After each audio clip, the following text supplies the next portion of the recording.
Hello, everybody. I don't think I ever really explained to anybody what this is. This has popped up in a couple videos, but I never really gave any detail as what this is. And if I do, it's kind of in the hopes that maybe somewhere someone will want to try to experiment with this. This is Tesla's electricity from air reactor. Now, I basically drew this based on memory from an illustration in a book, but it's fairly accurate. I'm certain of that. And as much as I like things like Bedini motors and Adams motors and Newman motor, uh, the one thing that they all have in common is that what they do doesn't require motion. A guy named Tom Bearden pointed that out quite some time ago. We are far enough behind the eight ball in the development of technology that we don't realize that a lot of what we do is done with needless complexity. But let me explain how this works theoretically. This is something you'd have to experiment with. It's not something you're just going to pull out of a box, throw together, flip the switch, and it works.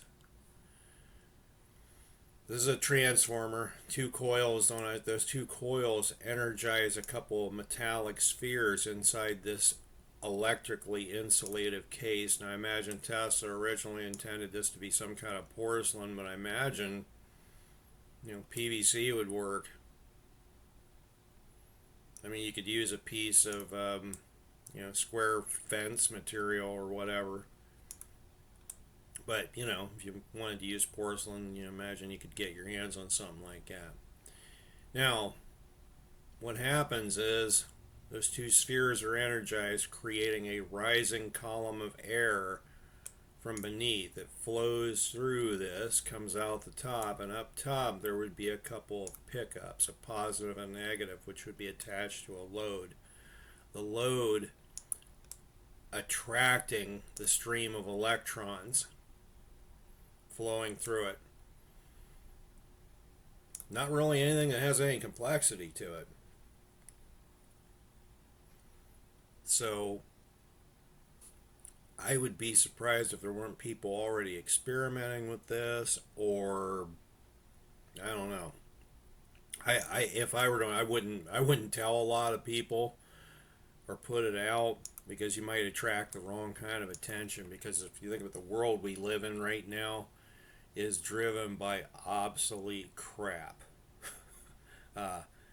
We have engines in our cars that are basically no different than their original counterparts from 1860. We're living in 16th century stick framing.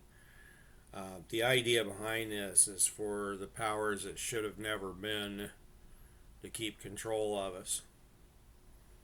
You keep people tired and their minds exhausted, they're easier to control. But anyway, going to wrap the video up. If you have any thoughts, just please let me know, and thank you so much for watching.